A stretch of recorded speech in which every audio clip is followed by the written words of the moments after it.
Hi guys, welcome to another video of Edmund in Denmark, and today we are going to be continuing our series of videos on the camera, the lens which I'm using to shoot my YouTube video. In the last video, you would have seen the Sony 55 to 210mm kit lens from Sony. It's fantastic lens. It's the lens that I use the most often. But today we are going to be talking about my first prime lens, which is the Sigma 30mm f1.4 DCDN for Sony E-mount. So I'll be sharing with you guys why I purchased this lens, what are some of my learnings, and of course whether you should consider to buy this lens, especially if you're a beginner. So let's jump right into it.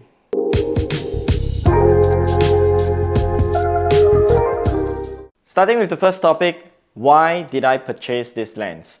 When I first got this camera, the Sony ZV-E10, I was mainly shooting with my kit lens, which is the 16 to 50mm Sony kit lens that comes with it.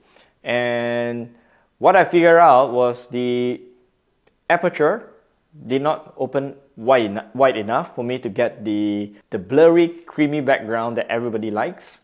So that's one problem. But I also struggled to shoot in low light conditions.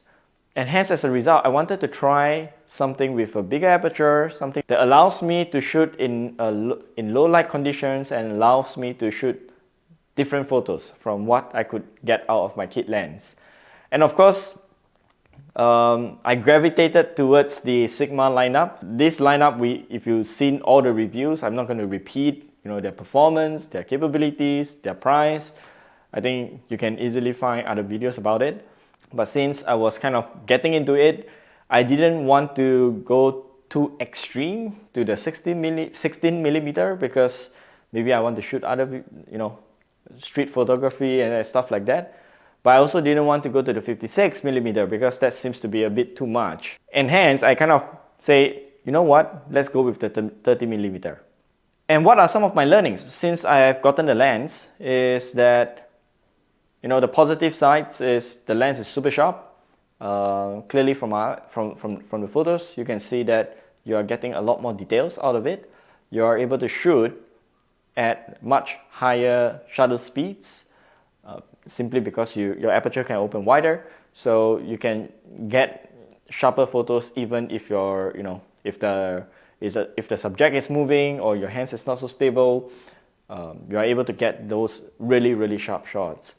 The downside, of course, is similar to all prime lenses, you have one fixed focal length. So, which means you can't zoom and you have to really walk in or walk backwards just to frame the shot that you want, to get a shot that you want. This problem is slightly alleviated by the fact that the Sony cameras, they do come with the Sony clear image zoom. I'm not an expert in this field, but according to many other reviews out there, seems to be doing quite a good job.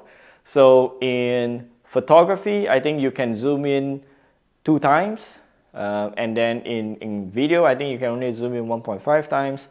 The upside of having that 2 times zoom when I'm shooting photos is that I'm not limited to just 30mm. I can extend the focal length up to 60mm. So that's the upside of the Sony clear image zoom. So moving on to the final subject for this video, which is, should a beginner consider to get a 30mm Sigma DCDN lens? And my recommendation here is, it depends, right? So if you're going to do a lot of this kind of YouTube hit shots like this, I think the general consensus is go for the 16mm lens from Sigma. I think it's going to do you really well. Of course, you can use a 16mm for landscape photography. You can use it for astrophotography if that's your thing. So do consider the Sigma 16mm if you are into that sort of photography, into those fields. Of course, you can also do vlogging. I mean, you can hold out the camera and do vlogging with that 16mm lens. Jumping past 16 to 56mm, I think 56mm lens is fantastic, especially with the Sony Clear Image Zoom. You are now able to get not only 56mm, you can get up to over 100mm focal length out of that lens, right? So it gives you quite a bit of flexibility, especially if you are really into street photography, into portrait shots. Finally, on the 24mm lens, I mean, it's newly released. I have not seen too many videos about it right now, so it's very difficult for me to draw conclusion. Coming back to the 30mm, if you are a beginner, I would say please, I would say do consider it. If you are not very sure, what kind of photography or what kind of videography you'll be using, the 30mm lens is very useful. You can use it, of course, for YouTube headshots. It's going to be a little bit further from you, but it's okay. It's fine. You can use it, right? And of course, if you can use the same lens for street photography as well. So it's quite flexible.